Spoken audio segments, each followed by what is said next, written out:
Hello and welcome into another episode of Locked on Wolves. Today on the show, Anthony Edwards' international domination. It continued in Abu Dhabi over the weekend with wins over Greece and a come-from-behind victory over Germany on Sunday. Ant scored 34, including the game-winning dagger towards the end of the game. We're going to break that all down, plus some early schedule notes and also thoughts on other Timberwolves players in international competition over the last few days. It's all coming to the show. Welcome in. You are Locked on Wolves.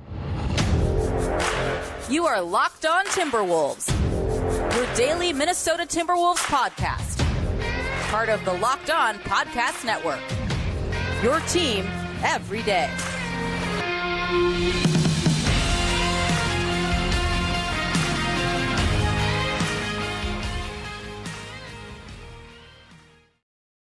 Hello and welcome to the Locked On Wolves podcast, part of the Locked On Podcast Network, your team every day. My name is Ben Beecken. I'm the host of Locked On Wolves. Today's episode is brought to you by our friends at Birddogs. Go to birddogs.com/LockedOnNBA or enter the promo code LockedOnNBA for a free white tech hat with any Birddogs purchase. You won't want to take off your Birddogs. We promise you. Happy Monday, everybody. Hopefully you had a fantastic weekend, and a big thank you for making Locked On Wolves your first listen every day. Of course, this show is free and available everywhere, including YouTube, as well as all of your favorite audio platforms, wherever you like to listen to podcasts. You can find Locked On Wolves. Of course, you can also watch on the Locked On Sports Minnesota app on both Roku and Amazon Fire TV. More great local sports coverage 24/7, and it's free. Download the Locked On Sports Minnesota app today to watch Locked On Wolves along with all the other Minnesota Locked On shows. And again, that's on both your Roku or your Amazon Fire TV. You can also follow this show on Twitter at Locked On T-Wolves and at Beecken. That's with two B's, two E's, C-K-E-N. I want to spend most of the show today talking about Team USA and specifically about Anthony Edwards. Hopefully you had the opportunity to watch some of the to watch some of this weekend's basketball internationally. Anthony Edwards was fantastic, really good on Friday, like very literally fantastic on Sunday in the come from behind win over Germany. So I want to start there, and again, spend most of the show talking about it because this is on the one hand, some of the stuff Ant did this weekend is not unfamiliar to Timberwolves fans, right? Like we've seen him take over late in games. We've seen the shot making, the pull up threes in transition in big moments, the passion, not, going through guys at the rim, getting to the line in big spots. Like all this stuff is stuff that Ant did last year.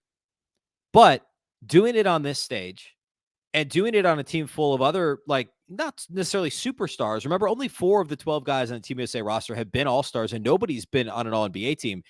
But still a team of peers and guys who think of themselves in that same way, right? Like nobody on Team USA except for like Bobby Portis, right? And I'm sure there's maybe a couple other names that I'm not looking at a list of who of the roster right now. Just like there aren't very many of those guys that be like, yeah, I'm a role player. All those guys think that they're the guy on their particular teams, right? Brandon Ingram, Jalen Brunson, Cam Johnson, I guess maybe a little bit more in the role player type category. But for the most part, you're talking about guys who are legit starting caliber players on NBA playoff teams. And Ant is the one who's taking over at the end of games. We've seen it now a couple of times in exhibition play throughout FIBA. Now, I should also say the fact that Ant's showing out on this stage, albeit exhibition, but still internationally on a team with a fantastic roster and an all-star coaching staff, that also shouldn't be surprising to Timberwolves fans. It might be to the national announcers and people that don't regularly watch Anthony Edwards. But Timberwolves fans know that Ant plays best when it's a big game. We know that the random Saturday matinee against the Spurs in April, we may not get A+ Anthony Edwards. But if it's a primetime game on ESPN, if it's a playoff game, if it's a play-in game, if it's an international exhibition, you're going to get A+ Anthony Edwards. And A+ Anthony Edwards is a really, really good player. On Friday, Team USA beat Greece in an exhibition. It was pretty much a blowout. It was a blowout. I believe it was a wire-to-wire win, basically, for Team USA. And Ant had 21. It was a team high 21. Not a whole lot to say about that game. He scored in a variety of ways. I think he only had maybe one non-paint two. I know he had an elbow and one that was just barely in the paint, but mostly was scoring at the rim, had a couple of threes in the second half. It was just a well-rounded Anthony Edwards and Team USA performance. I think there were I think everybody on the roster scored and like 5 guys in double figures. Just a well-rounded win in a game. Obviously, no Giannis playing for Greece. So this should have been an easy win, and it was. Sunday, the Team USA took on Germany and got up early, but then was down, had a bad second quarter, pretty lackadaisical on both ends, was actually down double figures at halftime. Team USA actually trailed by as many as 16 points in the third quarter against Germany on Sunday, and Germany had played on Saturday. So they were playing on the second day of a back-to-back. Team USA had last played Friday morning, so they essentially had 2 days off. And it wasn't a good start. And Ant had 11 in the first quarter. He was over 20, midway through the third quarter. But they were down 16 in the third. And credit the Timberwolves. I'm counting how many times a show I do this. That's the first time this show. Credit Team USA's bench, because actually when they were down 16, it was the bench unit with Ant sitting on the bench pretty much that got Team USA really back into the game when they were down 16. Ant was part of the early push. He hit the bench late in the third quarter, and it was Tyrese Halliburton, it was Austin Reeves, especially those two, that really carried Team USA to be within a couple of possessions. And then eventually they were still down 7 actually midway through the fourth, like 6-ish minutes left in the game. Team USA was down 7 still. And that's when Ant really took over. And there were some big buckets along the way. And yes, he finished with 34 points on 21 shots. But down the stretch, he had a couple of threes in transition. And he had that, Mikal Bridges hit the go-ahead 3.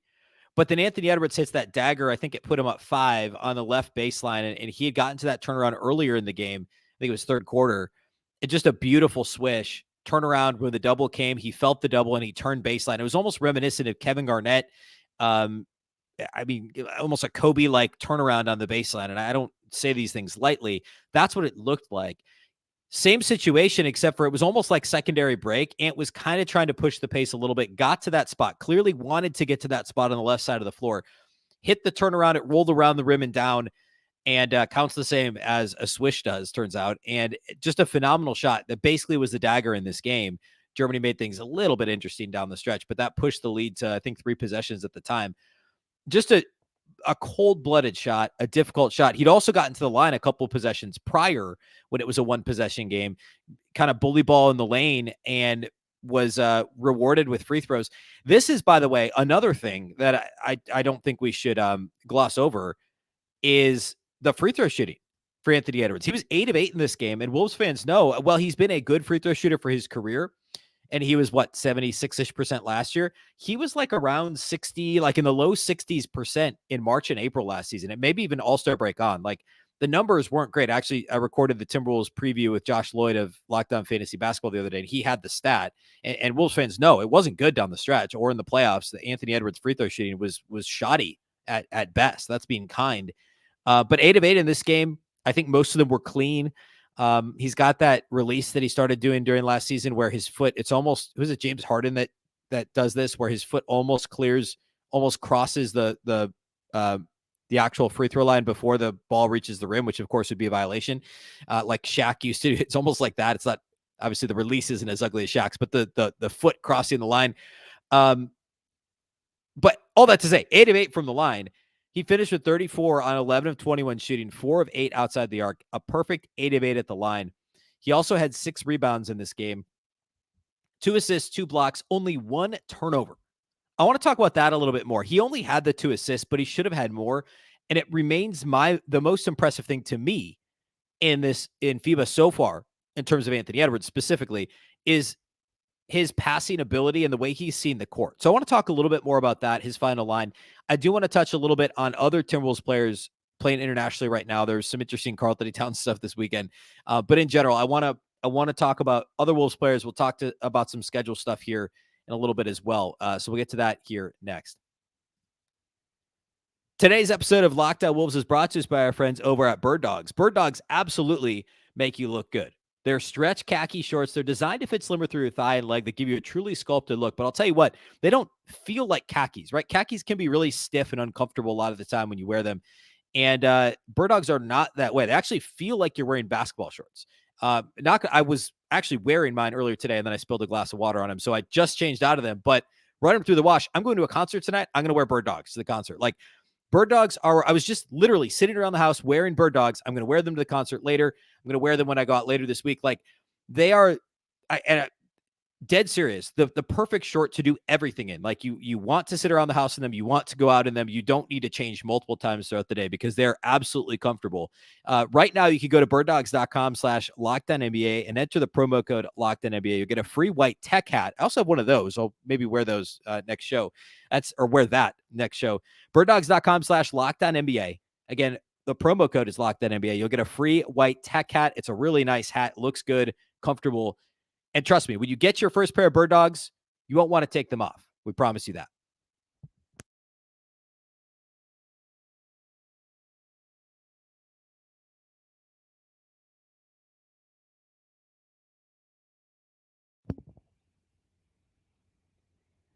A big thank you once again for making Locked On Wolves your first listen every day. Of course, every dayers will be back on Wednesday. And we are going to get to the schedule that came out mid last week. Towards the end of the show today, a couple of observations that I pulled from different folks that have analyzed the Wolves schedule very closely. But I want to give some of my own thoughts on Wednesday's show. We'll talk about that. Of course, continue to keep it on international play. Team USA plays, I think it's Friday morning is when they actually open, or maybe it's Saturday morning pool play later this week.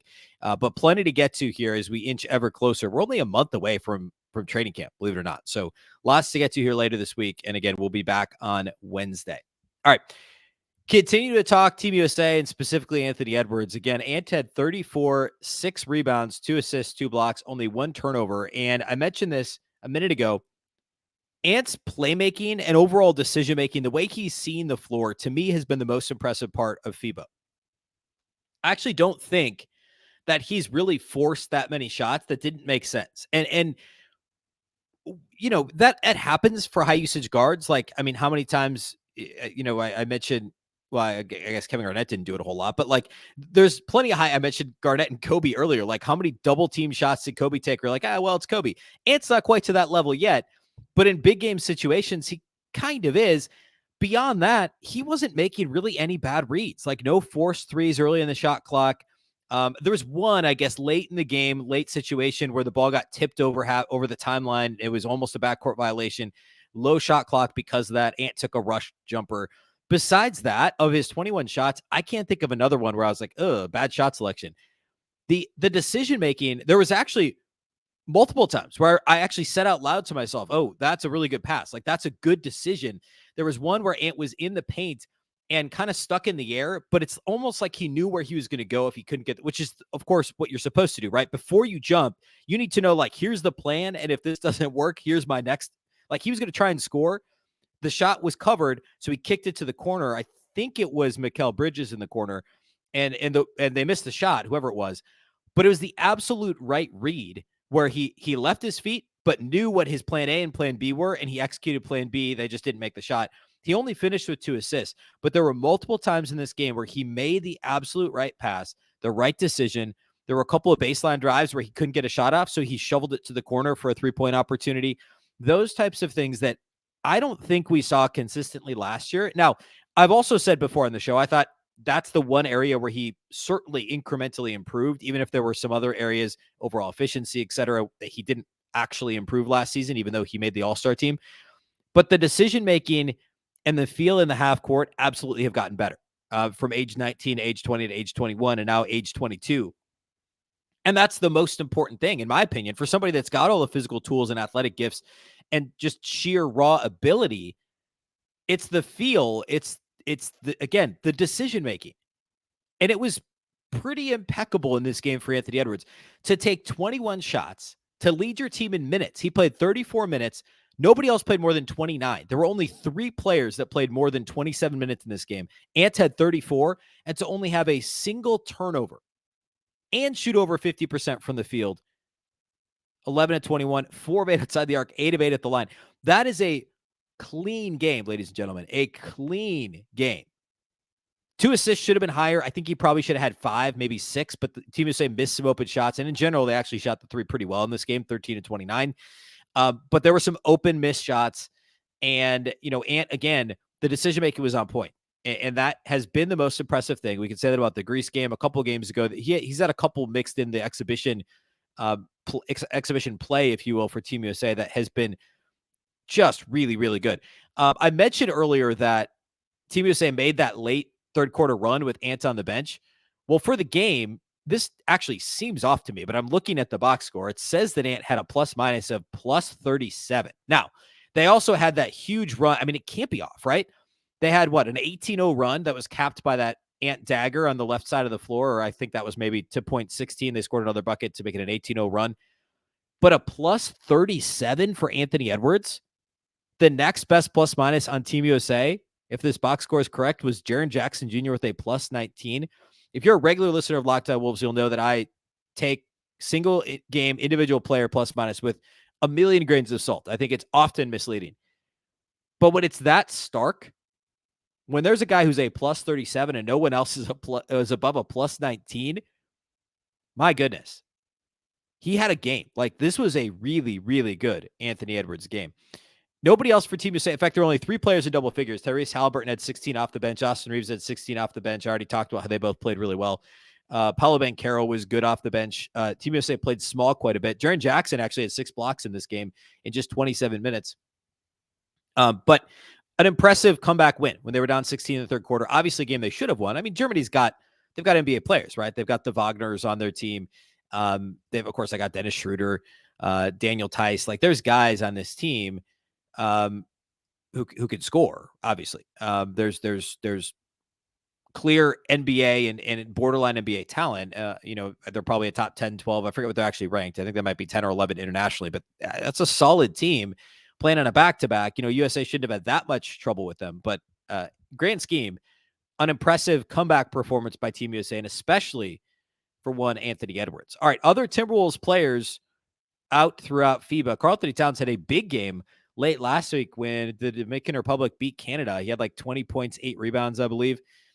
Really impressive. Canada was supposed to be this juggernaut with Shai Gilgeous-Alexander, among other NBA players, of course, also Nickeil Alexander-Walker.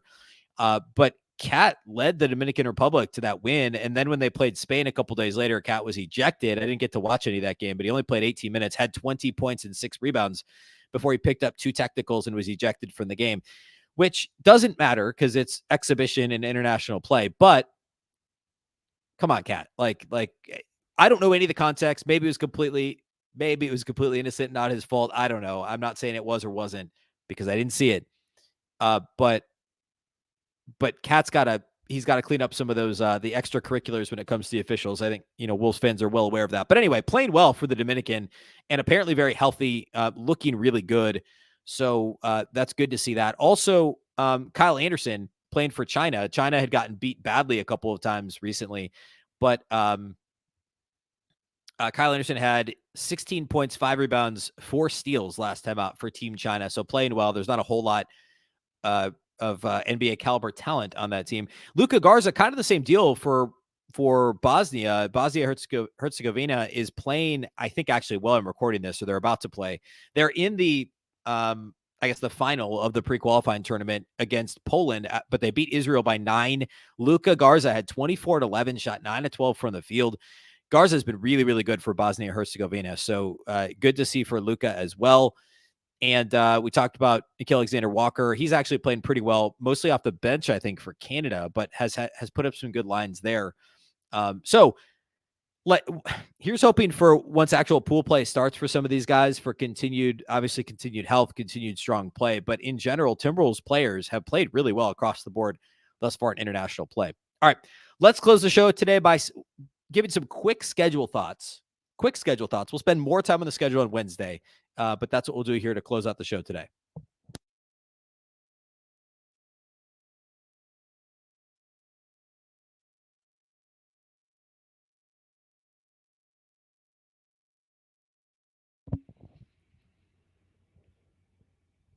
All right, the NBA regular season schedules came out on Wednesday last week, and we were talking FIBA Friday, talking whatever else happened at the end of last week. So didn't get a chance to dive deep into the schedule as of yet. The athletic tiers. That's what it was. That was more pressing. But just some quick schedule thoughts. I want to do more of a deep dive on Wednesday's show, and I might even get to actually predicting the start of the season for the Wolves. But preseason goes from October 5th to October 19th for the Wolves. They play early in the preseason because they're actually back in Abu Dhabi, which is where Ant and Team USA was last few days. They play a pair of games against the Dallas Mavericks on a Thursday morning and a Saturday morning in early October. Then back stateside for 3 additional preseason games, 1 at Madison Square Garden against the Knicks, 1 at Target Center against Maccabi. I don't know how to say the last name. I should have researched that, and I didn't, so I'm not going to try it. Not the last name, the team nickname. And then they play the Bulls at the United Center in Chicago on Thursday, October 19th. So 5 preseason games, which is pretty typical. Only 1 at Target Center because the international trip. And then the regular season kicks off on Wednesday, October 25th at Toronto, which is an interesting place to open the season. Toronto's an interesting team.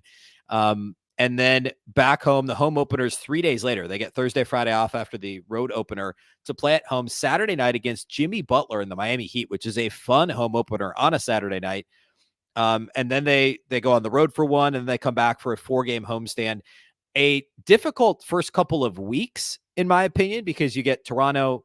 I mean, I guess who knows with them? You get Miami, Atlanta, another one of the kind of who knows. But then you get Denver, Utah, Boston, the Pelicans. That's a pretty tough opening week. But in general, the first portion of the schedule is really not all that crazy for the Wolves. In fact, our friend Matt Moore, who writes for the Action Network and also is one of the hosts of Locked On Nuggets, also hosts other podcasts, the Action Network, a bunch of Nuggets stuff. But Matt Moore, who on Twitter you probably follow, is Hardwood Paroxysm or HP at HP Basketball. He tweeted out last week after the schedules came out. He said the Wolves are going to be a buy early, sell late team. First half of the season, 4 back-to-backs, the fewest in the league. Only 4 back-to-backs in the first half of the season. 11 rest advantage games, which is the most in the league. After the All-Star break, which is 27 games post All-Star break, the Wolves have 7 back-to-backs. So think about that. In the first, what is that? The first 52 games, if I'm doing my math, 55 games. The Timberwolves only have 4 back-to-backs. In the final 27, they have 7 back-to-backs and the second most rest disadvantage games. Now, last year, of course, the Wolves are actually pretty good at back-to-backs. So who knows? Like, the Wolves don't always follow the way that you would expect conventional wisdom to go, I guess, if that makes sense. All that to say, Matt Moore says the Wolves will be a buy early, sell late team. I could see that because, again, the rest advantage thing is huge. And some of those early contests are extremely winnable. Jack Borman, of course, the Canis Hoopus, and a friend of this show, he actually used to write with me back at Dunky with Wolves several years ago. Jack Borman said on Twitter, I think on Thursday, he said that the Timberwolves rest advantage overall have a gift. They have equal rest in 44 games. They have the rest advantage total in 23 games and only a rest disadvantage for the season in 13 games, which is pretty fantastic, right? That's pretty fantastic for the Wolves to have that advantage rest wise. And again, last year it maybe didn't necessarily make a difference, but especially early this year with as many Timberwolves playing international basketball as there are, obviously like your stars and Ant, Rudy, and Cat are all playing international. But then your next line of guys, right? Rudy, Kyle Anderson, and then, Luka Garza, who's on a 2-way with the Wolves this year. For them to get a few extra moments of rest early in the season will be significant. Again, I want to dive deeper on the schedule later this week, but because after that first homestand, which I talked about being relatively difficult, then it doesn't really get that much easier with this road trip. The first long road trip, first multi-game road trip at the Spurs, of course, winnable. Then you get 2 consecutive away games at Golden State. You get the Suns and the Pelicans on that same road trip. Also of note, only 5 nationally televised games on either ESPN or TNT for the entire season. Now, of course, that changes. They add some as the year goes on. But the Wolves don't get their first one until I think it was January, if I'm not mistaken, is the first. I'm going to see if I can find it real quick. I think January was the first.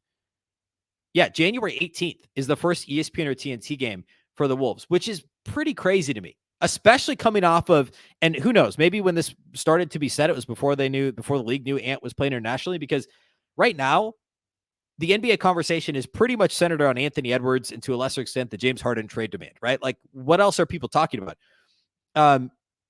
Anthony Edwards, people want to see Ant. Like, there was even, there's plenty of people talking about this on Twitter. Mark Jones of ESPN, of course, one of the play-by-play guys, and he also calls Sacramento Kings games.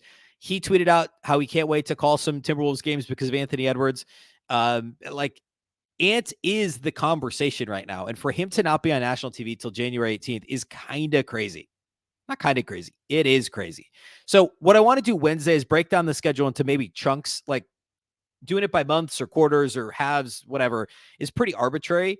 But I want to try and break it down into bite-sized portions and maybe start to come up with a range of wins at that point. I'm not going to give my official win projection quite yet, but I want to come up with something close to that as we kind of start to turn the page into, actually next year. We'll do that on Wednesday's show. Friday, we'll talk a little bit more FIBA as actual FIBA play kicks off this weekend. So that's what we have upcoming this week. Plenty to get to. There's also all kinds of win prognostications out there now with the over-unders coming out over on FanDuel. We'll talk about those. So there's plenty to kind of to go through here as we go on through the week. That's all we got for you today here on the show. Again, we'll be back on Wednesday and Friday this week. That's what we're doing throughout August and the first part of September, Monday, Wednesday, Friday. So be sure to tune back in. A big thank you to those of you that do make Locked On Wolves your first listen every day. Of course, this show is free and available everywhere, including YouTube, as well as all of your favorite audio platforms, wherever you like to listen to podcasts. You can find Locked On Wolves. You can also watch on the Locked On Sports Minnesota app on both Roku and Amazon Fire TV. You can also follow on Twitter at Locked On T-Wolves and at Beecken with 2 B's, 2 E's, C-K-E-N. Of course, the Locked On Wolves podcast is part of the Locked On Podcast Network. The Locked On Network is your local experts on all the biggest stories. Once again, I'm Ben Beecken. This is the Locked On Wolves podcast, and we'll catch you next time.